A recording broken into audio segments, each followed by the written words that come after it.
लेकिन जो समय है आने वाला वो ग्रे कलर जॉब, वो blue collar job, pink collar job, सुने हो ना सुने हो, ग्रे कलर जॉब उनको बोलते हैं जो और टेक्निकल नॉलेज भी है। ब्लू कलर जॉब जो आईटीआई में जो बच्चे निकलते हैं उनके लिए ब्लू कलर जॉब बोलते हैं, जिसमें मैकेनिकल नॉलेज भी चाहिए, फिजिकल वर्क भी चाहिए। तो सरकार भी समझती है और दुनिया में जितने भी देश हैं वहां स्किल डेवलपमेंट के ऊपर पूरा फोकस है।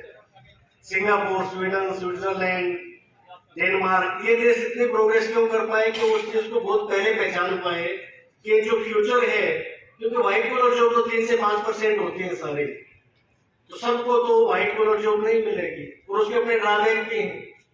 व्हाइट कलर जॉब के लिए रिटायरमेंट एज है, उसके बाद उस व्यक्ति का कोई खास महत्व नहीं है सोसाइटी।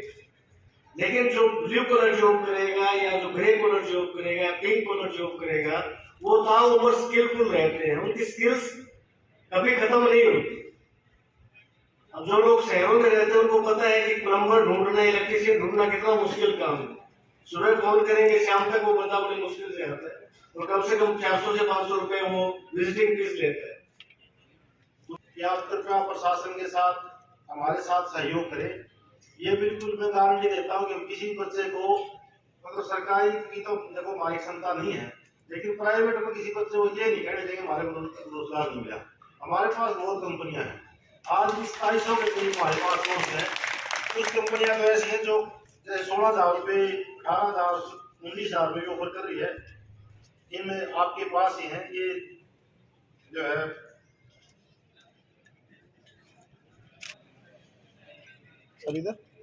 बच्चों को संबोधित किया है और बच्चों के लिए एक जिज्ञासा पैदा की। बेसिकली ये जो मेले लगाए गए हैं इनका प्राइमरी पर्पस ये था कि एक गैप होता है इंडस्ट्री नीड और सप्लाई के बीच में। एक तरफ बेरोजगारी बहुत है, दूसरी तरफ जो इंडस्ट्रीज हैं उनको काम करने के लिए अच्छे कर्मचारी नहीं मिलते, उनकी ट्रेनिंग के हिसाब से कर्मचारी नहीं मिलते। तो उस गैप को ख़त्म करने के लिए और बच्चों को ज़्यादा से ज़्यादा रोज़गार देने के लिए स्कीम शुरू की गई है आदरणीय प्रधानमंत्री जी द्वारा।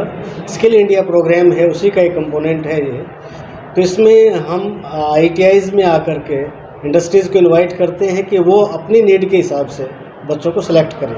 सर, आपने बात की है बच्चों को लेकर के कि भाई ज़रूरी नहीं कि हर बच्चा गवर्नमेंट जॉब की तरफ भागे, प्राइवेट सेक्टर के अंदर भी बहुत काम है और बहुत जॉब्स हैं। बेशक स्टार्टिंग थोड़े सैलरी से की जाए तो बच्चे उनको रिफ्यूज ना करें, उसको कंपनी को ज्वाइन करें ताकि उनका फ्यूचर ब्राइट हो। क्या कहना चाहेंगे? देखिए, जो भी डेवलप्ड कंट्रीज़ हैं वहाँ पे जो मेन फोकस है वो ग्रे कॉलर या ब्लू कॉलर या पिंक कॉलर जॉब के ऊपर है। हरियाणा में मुख्यतः जो बेरोजगारी है वो इसलिए है कि सभी वाइट कॉलर जॉब के पीछे भाग रहे हैं। तो हमारा फोकस है कि जो हमारा एम्प्लॉयमेंट का जो एरिया है उसको हम वाइडन करें, ज़्यादा से ज़्यादा बच्चों को स्किल ट्रेनिंग के लिए ट्रेन करें, क्योंकि स्किल वो चीज़ है जो ताउम्र बंदे के काम आती है। स्किल्ड ट्रेनिंग में कोई रिटायरमेंट एज नहीं होती है और वो आखिरी सांस तक कमाता है। इसलिए गवर्नमेंट का भी फोकस ये है कि मैक्सिमम हमारे बच्चे हैं, चाहे देश में या विदेश में, वो ट्रेंड होकर के जॉब प्राप्त करें। जी सर।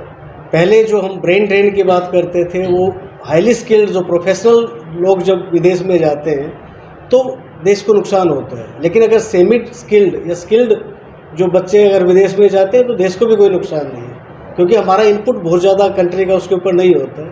और विदेशों में भी काफ़ी सारे ग्रोथ पोटेंशियल्स हैं।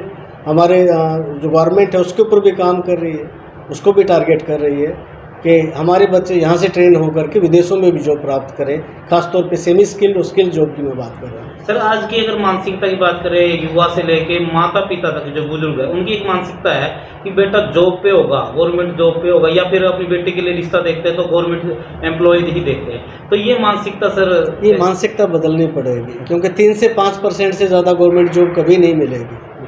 इतना बड़ा वर्कफोर्स है और आप आज सभी एजुकेटेड हैं, तो सभी एजुकेटेड लोगों को इसीलिए नई शिक्षा नीति में भी आप देख रहे हैं कि वोकेशनल ट्रेनिंग को 8th के बाद ही डाल दिया गया है।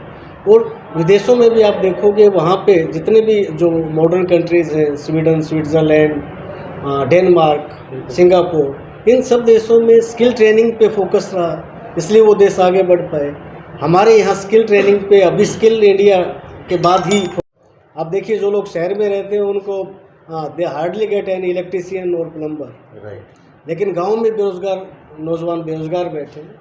तो गवर्नमेंट का पूरा फोकस यही है कि बच्चों को ज़्यादा से ज़्यादा electrician, plumber, what ever trade is possible, उनको ज़्यादा से ज़्यादा स्किल किया जाए और जो इंडस्ट्री नीड और जो सप्लाई में जो गैप है उसको कवर किया जाए। तो आज सर क्या मूल मंत्र देके गए हैं जो आज के बेरोजगार युवा आज यहाँ रोजगार पाने के लिए जो पहुँचे हैं? देखिए, मेरा तो एक वो है कि जो ब्लू कॉलर या जो ग्रे कॉलर जॉब है, they are even better than white collar jobs. उनको नीचा मत समझो, उनमें ग्रोथ पोटेंशियल्स बहुत ज़्यादा हैं। उनको आइडेंटिफाई कीजिए, डेली अपनी स्किल्स को इनरिच कीजिए, तो आप वहाँ से भी बेटर एम्प्लॉयमेंट आप प्राप्त कर सकते हैं। सर, ये वाइट कॉलर और आपने दूसरे कॉलर की बात की है, ग्रीन कॉलर की, तो इसमें क्या डिफरेंस नजर आता? आम आदमी समझ नहीं पाता। वाइट कॉलर में हम बेसिकली जो पढ़ाई लिखाई से रिलेटेड जॉब्स हैं, सरकारी जॉब जिसमें लोग बोलते थे, उससे मतलब है। जी। जो ब्लू कलर जॉब हैं, जिनके लिए ITI में जो हम ट्रेनिंग देते हैं, जहाँ पे मैकेनिकल वर्क भी है और फिजिकल वर्क भी है, यानी स्किल भी चाहिए और थोड़ा फिजिकल वर्क भी चाहिए, उनको ब्लू कलर जॉब बोलते हैं। और ब्लू और वाइट के बीच की जो जॉब होती है उनको ग्रे कलर जॉब बोलते हैं। पिंक कलर जॉब उनको बोलते हैं जो गर्ल्स के से रिलेटेड जॉब्स होती हैं, जो हाउस होल्ड में जो स्किल डेवलपमेंट है या बच्चों की केयर के लिए। अब आप पता है हस्बैंड वाइफ दोनों जॉब करते हैं, क्रेच वगैरह जो खुल रहे हैं जहाँ बच्चों की केयर करनी है, तो इस तरह की जो जॉब्स होती हैं उनको पिंक कलर जॉब बोलते हैं। तो एक नया एरिया है जिसके अंदर बहुत ज़्यादा जॉब पोटेंशियल हैं और हमारा फोकस यही है कि ज़्यादा से ज़्यादा लोग, बच्चे, स्टूडेंट्स इसकी तरफ आगे बढ़े। सर, 5000 बच्चों का टारगेट आपने लिया कि 5000 बच्चों को हम रोजगार देंगे जी। तो, और बच्चों के अंदर एक क्लैपिंग भी आया, जोश भी आया कि हम 5000 बच्चों को रोजगार मिलेगा। तो सर, उसके लिए क्या क्राइटेरिया होगा, कैसे टारगेट आप अचीव करेंगे? गवर्नमेंट ने एक बहुत बड़ी स्कीम शुरू की है, स्किल इंडिया, और इसके अलावा जो जिस तरह से रोज़गार मिले, प्रधानमंत्री अप्रेंटिसशिप एंड रोज़गार मेलाज हैं, इनके अंदर इंडस्ट्रीज़ खुद यानी ITIs में आ रही हैं, बच्चों का इंटरव्यू ले रही है। कैंपस इंटरव्यू एक नया इनोवेशन है, जिससे पहले IITs में या बड़े इंजीनियरिंग कॉलेजेस में इस तरह की कंपनियां आती थी। तो एक बड़ा इनिशिएटिव है और ये टारगेट बड़ी आसानी से पूरा भी हो सकता है। तो सर, आजकल के युवा है कुछ टैलेंटेड भी होते हैं, तो मतलब एक जॉब पाने के वो खुद का भी बिजनेस करे ताकि दूसरों को भी नौकरी दे। ये सभी युवा टैलेंटेड हैं, जस्ट उसको आइडेंटिफाई करने की ज़रूरत है और उसको इनरिच करने की ज़रूरत है और उनको सही दिशा देने की ज़रूरत है। आज यहाँ सर कितनी कंपनियाँ पहुँची हुई है सर? आज यहाँ 30 कंपनियाँ लगभग पहुँची हैं और 1000 से ज़्यादा बच्चे आए हैं। एग्जैक्ट फिगर हम मेले के अंत में आपको दे देंगे। Okay sir, thank you. Thank you sir. सबसे पहले नमस्कार। नमस्कार सर, आज ITI में आपने अभी स्पीच के माध्यम से बोला था बच्चों को कि हमारा एक मकसद है कि किसी भी बच्चे को बिना जॉब के नहीं रहने देंगे। तो ऐसे में बच्चों के अंदर किस प्रकार की आप उत्साह हो, किस प्रकार से पैदा करोगे? इसमें दो पक्ष काम करते हैं। एक तो ये है कि हम सोचते क्या है, हमने करना क्या है। मेरा जो मानना ये है कि यदि एक भी स्टूडेंट यदि मेरा बेरोजगार रहता है मेरे से पढ़ के, तो मैं उसको अपनी व्यक्तिगत विफलता मानता हूँ। और पूरा डिस्ट्रिक्ट को मैं देख रहा हूँ, तो जो 5000 का हमने टारगेट दिया हमारे लिए फिजिबल टारगेट है, कोई हमारे लिए मुश्किल टारगेट नहीं है।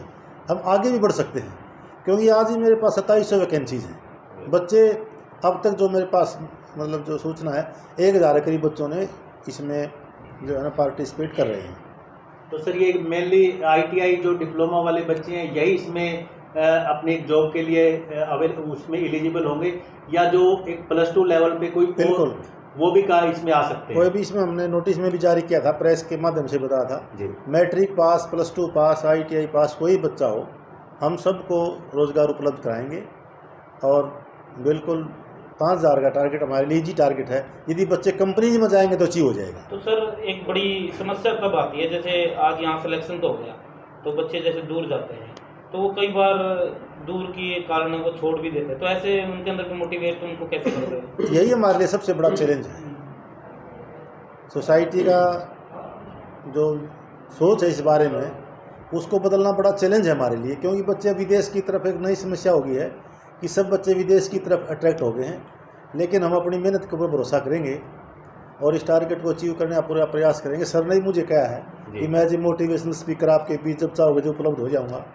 आज मेरी सुबह DC साहब से बात हुई थी, उन्होंने भी ये कहा था कि हम पूरे डिस्ट्रिक्ट के बच्चों को इकट्ठा करके हम भी बच्चों को मोटिवेट करेंगे। सारा प्रशासन मेरे साथ है जी सर। और सरकार है। तो जो प्राइम मिनिस्टर साहब का मिशन है उसको हम 100% कामयाब करेंगे, पूरा दिन रात मेहनत करेंगे, अचीव कर लेंगे। तो सर क्या डिस्ट्रिक्ट के अलावा दूसरे डिस्ट्रिक्ट के बच्चे भी कोई यहाँ भी आओ, apply कर दूसरे सकते हैं? डिस्ट्रिक्ट का भी आओ, दूसरे राज्य का भी आओ, हमारे लिए कोई अच्छा। भेदभाव नहीं है। गुड। तो सर जब यहाँ पहले हम आए थे तो उन्होंने ये बोला था भी 8वीं क्लास से लेके नॉन टेक्निकल टेक्निकल सभी को यहाँ मौका मिलेगा, तो क्या 8वीं क्लास भी यहाँ को भी दिया आमतौर पे जैसे हर तरह के जैसे आमतौर पे कोई बच्चा यदि उसके पास स्किल है तो 8वीं वाला भी चल जाता है, लेकिन मैट्रिक को तो कम से कम इंडस्ट्री मानती है, क्योंकि मैट्रिक के बिना फिर उसको वो इलिटरेट वाली कैटेगरी में ले जाते हैं, तो उसमें थोड़ा मुश्किल होती है। लेकिन किसी के पास स्किल है और उसकी इच्छा है तो हम नौकरी उसको भी दिलवा देंगे। तो जैसे यहाँ कई लड़कियाँ आई थी, सिर्फ वो कह रही थी एक पेपर में रही है, अब 8वीं ही मानी जाएगी, तो कैसे क्या करे वो? नहीं, रोजगार मिल जाता है, क्योंकि हमारी ITI क्वालिफिकेशन भी कई ट्रेड में 8वीं पास है। यदि वो 8वीं पास करके ITI कर लेते हैं फिर कोई समस्या नहीं है, क्योंकि वो सर्टिफाइड स्किल्ड वर्कर हो गया। बिल्कुल। सर कितने दिन चलेगा एम्प्लॉयमेंट मेला? जब तक देश चला तब तक एम्प्लॉयमेंट में सर जैसे आज यहाँ पे आयोजन आमतौर किया पर गया, हर डिस्ट्रिक्ट में 3 महीने में एक बार लगेगा। 3 महीने में एक बार। हाँ, पूरे डिस्ट्रिक्ट में। अब जींद डिस्ट्रिक्ट का पहले जींद लगा था, अब नरवाड़ा लग गया। जो बच्चे सर यहाँ आज नहीं पहुँच पाए हैं, क्या वो मतलब दूसरे दिन भी कोई अप्लाई कर सकते हैं? कोई बच्चा, मैं फिर अपील कर रहा हूँ, जिसको भी ITI की हुई है और रोजगार चाहता है इंडस्ट्री में, वो हमारी किसी भी गवर्नमेंट ITI में अपना रजिस्ट्रेशन करवा दें, हम उसको नौकरी दिलवा देंगे। सर एक लास्ट क्वेश्चन ये है कि जो प्रेफरेंस आप दोगे बच्चों को, वो आपकी कॉलेज के या टेक्निकल कैसे क्या हो? हमारी कोई प्रेफरेंस नहीं है, कंपनी का अपना सिलेक्शन क्राइटेरिया है, हम उसमें कोई हस्तक्षेप नहीं करते। कंपनी है, बच्चे हैं, जिसको जो बच्चे को कंपनी अच्छी लगे वो कंपनी वाला ले, कंपनी वाले को जो बच्चा अच्छा लगे वो ले। तो सर ये सारी कंपनीज इंडियन है? हाँ, कंपनी मतलब सारी इंडिया की हैं, लेकिन हो सकता है कुछ कंपनी में बेस्ड बाहर का हो, तो हमारे लिए उसमें कोई दिक्कत नहीं है। आपका भी हमें बड़ा सहयोग चाहिएगा मीडिया का, क्योंकि आगे मेड़ लगेंगे, आप लोग जनता तक आवाज़ पहुंचाते हो, अभी भी आपने काफ़ी अच्छा पहुंचाया है, अपना समय निकाल के आए हो, हम आपके बड़े आभारी हैं। जिला प्रशासन का भी बड़ा आभारी हूँ। सर कुछ युवा ये कहते हैं कि कंपनी में भविष्य नहीं है, कंपनी क्या करती है, एक बार ले लेती है, 1 साल के बाद या 3 साल के बाद निकाल देती है। देखो, अपना भविष्य कोई भी व्यक्ति ने खुद चुनना है। यदि किसी के पास स्किल है तो कंपनी उनके पीछे पीछे घूमेगी। यदि आप ये सोचो कि मेरे पास स्किल नहीं है, कंपनी मुझे पैसा देगी, कंपनी पैसा नहीं देगी। अपने आप को स्किल पैदा करो, कंपनी का मालिक भी आपके पास आ जाएगा। ऐसा कुछ नहीं है, स्किल की बात है, टैलेंट होना चाहिए बच्चे। स्किल है तो सब कुछ है। सब कुछ है। हमारी ब्यूटी पार्लर की लड़कियां एक दिन में 2-2 ढाई हज़ार रुपये कमा रही हैं। मैट्रिक करने के बाद जो लड़की ने 1 साल हमारे पास ट्रेनिंग ले ली, 2-2 ढाई हज़ार रुपये। ऐसे बच्चे हैं जो एक दिन में 5-5 हज़ार रुपये भी कमा रहे हैं। उनकी अपनी स्किल है सर। स्किल है, बस बात स्किल की है। यदि आप काम करोगे तो हर जगह वैल्यू है, बिना काम करे कोई पैसा नहीं देगा। बिल्कुल।